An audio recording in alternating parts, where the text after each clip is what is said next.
To practice diaphragmatic breathing, we're going to use 1 or 2 books and rest those on our stomach. Go ahead and lay on down to your back. You can take your books, put them between your rib cage and your pelvis.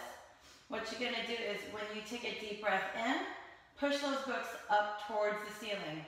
Deep breath in, and exhale all the way out. In,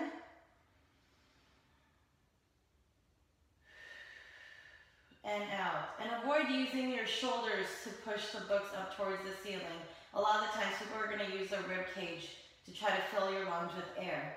So watch that you're using just your stomach and push those books up towards the ceiling.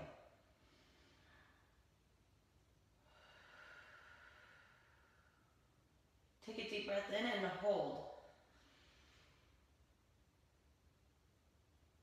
And out.